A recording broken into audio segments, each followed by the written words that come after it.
Hey guys, Tbull here. Today we got a game in the Amalfi for you. That's right, the Tier 7 Italian Cruiser Soundwave. You'd have Mimbelli if you don't have Soundwave. Von Mueller, we got Speed. Makawa, Extra Concealment. Okay, Trident Domination mode is the game mode here. Those are the strengths of the ship. The damage output is abysmal, okay? Only the Riga's damage per minute output is lower than the Amalfi. But what it does do great is move very quickly. It's faster than most destroyers in the game. And it has excellent concealment. And we are, of course, leaning into both of those strengths here. So, honestly, with 40 knots in the water, you're probably the fastest ship in any given game. There's a few destroyers that'll beat you in a foot race. But I didn't really understand, or I didn't like the ship when I first got it because of the low damage. I made my initial review video on it saying, I don't really like it, And then immediately thereafter, I was like studying the stats, trying to figure out, what am I missing on this thing?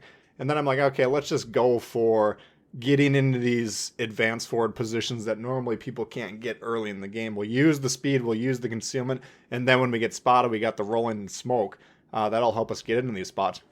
And this will be a great example of this. Now, this island here on the eastern side of Trident, very powerful. If you can get there safely in a cruiser to open the match, you'll see how strong of a position this is in terms of control. We will have an iron grip over C, and we also project a fair amount of power into B as well, all while being relatively protected. Okay, so it doesn't even matter if you're in the Amalfi. You can get there in other cruisers depending on the tier and depending on the ships on both sides.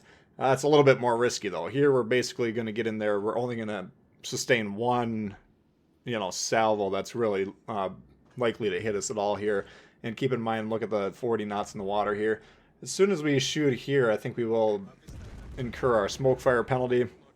I don't know what it is now, and I didn't know when I was playing this game a couple days ago, but apparently either the destroyer is closer than him and we got spotted from that, or it's all the way to the North Carolina.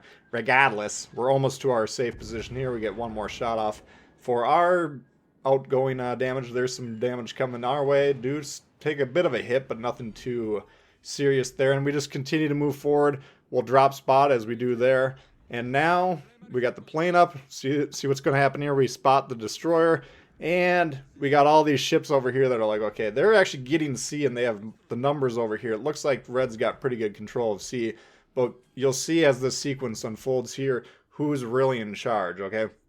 Now, why is this the case? Well, if the North Carolina wants to dislodge us, he has to push into us. And then, of course, if he does that, he's going to eat a face full of torps and, get smacked around with the guns. Okay, it's very hard for battleships to dislodge ships that are capable of doing this. The British cruisers, light and heavy. The German are very good torpedo threats when they gain access to these islands. They gain the protection of the islands. Getting rushed by battleships, very, very dangerous in those certain situations. So that's the power here. We, of course, do slam on the brakes. We want to bomb on this North Carolina protected. He's getting spotted by our teammates to the north. As long as the center of our ship is blocked by some part of that tall island there, then we can safely fire on this guy. And so we hold our fire here. We're patient. There's a few instances in this map where we're utilizing patience to our advantage. And this is one of them, okay? Again, I like to shoot on reload as much as the next guy, but doing so there would have cost us. His guns were pointed in our direction. He was looking for us. And finally, as time went on and someone else shot him, he's like, okay, I don't know where that cruiser went, but I got to shoot my own guns. He turned away, we shot him, and now we're kind of in control. We can back up just as fast as he can move to the left there. And he's in trouble. We got him on fire. Again, not huge damage output from this thing, but the teammates are doing a great job chiming in there. And the combined fire, okay, now, boom, down goes the North Carolina, the biggest battleship threat. They also have the Nagato over here. And then there's two destroyers, okay? Now, our destroyer, not quite in sea. It doesn't look like he's just on the north of it, which is fine. But one of the destroyers here is going to be like, okay, I see that smoke. I'm going to rush him, and I'm going to take this guy out with torpedoes / guns. We'll proxy spot him. But what he doesn't account for here is the Amalfi, again, exerting major control into this section here. We whack him for about 60% of the health on the shot there. Teammates like, watch this. I'm chiming in there. He's almost down. He's down to one shot.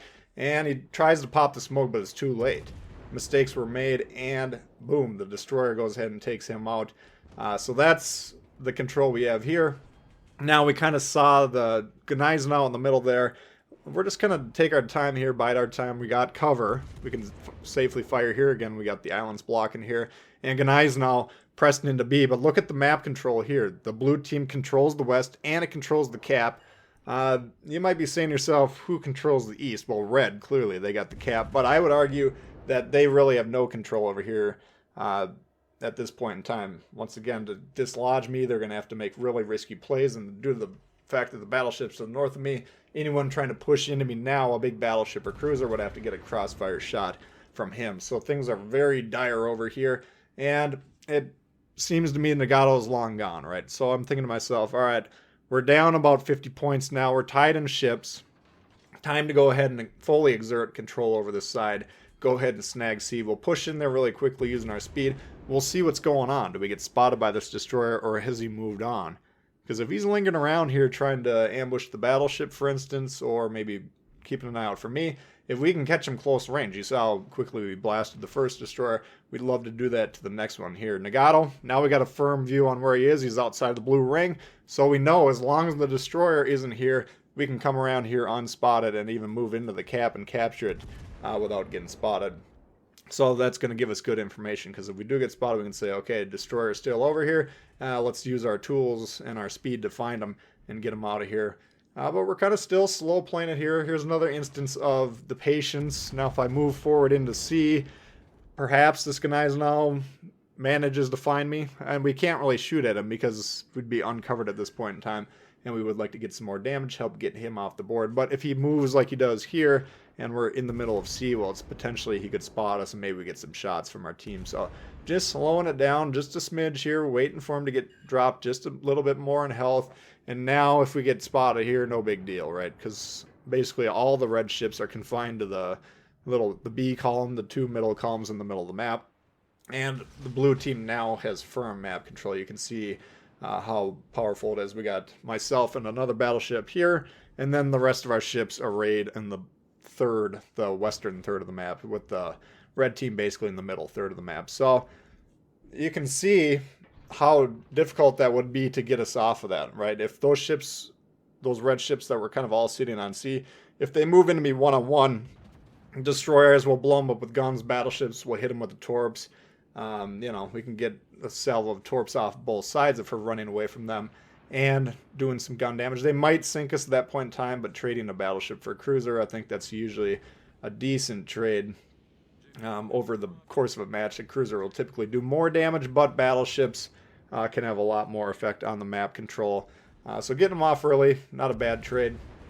But the only way to effectively really get the ship off of that is to rush them multiple ships at a time, maybe a destroyer and a battleship, or the pair of destroyers come flying in, launching torps, whatever it is. But it's going to be a costly event in terms of how much HP they're going to have to give up to get me off of there, okay? Whereas, this is a good example of how gaining horizontal map control is so powerful as well. Where a lot of these maps you see, especially higher tiers, people just drop the anchor when the match starts, and it's just vertical shots going across, north-south directions. Really boring matches, whereas this, we got the horizontal position. We could hit a huge part of their team throughout the entirety of the match. We just systematically went through and dismantled their HP, even though, again, it's a low damage output type of a ship, but still, in conjunction with the team, we're just exerting so much pressure on them at that point in time that not a lot they can really do.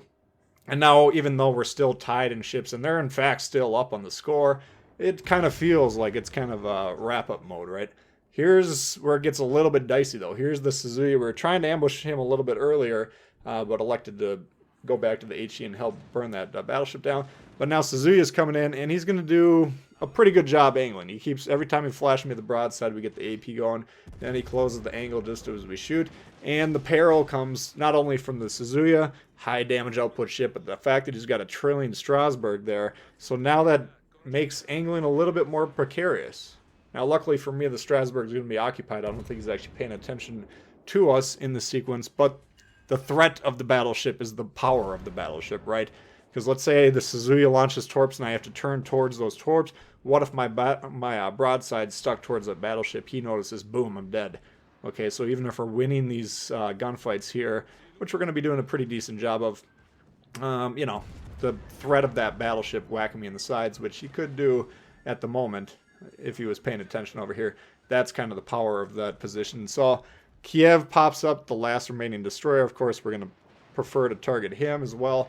And once again, the HE shells on these guns do quick work on these destroyers. It's really the class of ship that you can damage the most reliably. The tier 5 and tier 6 Italian cruisers seem to have pretty good AP in my experience.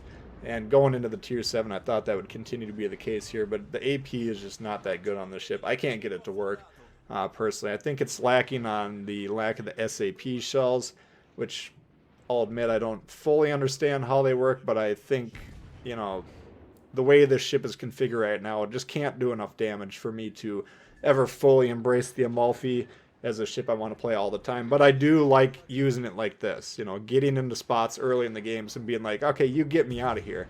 Sometimes they can do it, sometimes they can't, but when they can't, you usually have a pretty fun game where you're brawling people relatively closely. And you can see we're just dodging these torps. He's doing a good job angling, preserving himself. He's getting some shots off here, trying to launch the torps, you know, but we're knowing when the torps come. You flip your ship around and you launch torps, I get it. I'm going to turn as soon as you launch your torps. That's how we do this thing. That's why torping cruisers, such a difficult thing to do. Torping destroyers even worse. They got better mobility than cruisers. So people that are always trying to put all their eggs in the torpedo basket, it's not that viable of a strategy outside of like close range battleships. So, you know, we didn't do a huge amount of damage per salvo there, but we kept defending ourselves, dodging the torps, exchanging the fire, targeting the ship properly, superstructure guns, whatever we're aiming for. And we whittle him down, and here comes the Strasbourg. And by this time, he's pretty low. Looks like he just had a close quarters engagement with that battleship over there. I don't know if one or both were trying to ram, but at this point in time, he's not going to be paying attention to us. If the game's more contested, because we've had our 2 cap advantage now for quite a while, we didn't have it for the majority of the game, or, you know, we didn't have it for the first part of the game at least. So the score is not runaway. But the longer we got these 2-to-1 caps, let's say the Strasbourg somehow kills our 2 buddies over there, we can use the speed and concealment to sail off into the sunset. But because there's no threat of that, we just go ahead and bomb on them and help secure the win there. So, interesting look at the Amalfi. Hopefully you guys did enjoy it. If you did, please hit the thumbs up. Hey, if you're new to the channel, consider subscribing. We got lots of World of Warships ands coming all the time. Questions, comments, leave below. Love to hear from you guys, and see y'all later. Peace.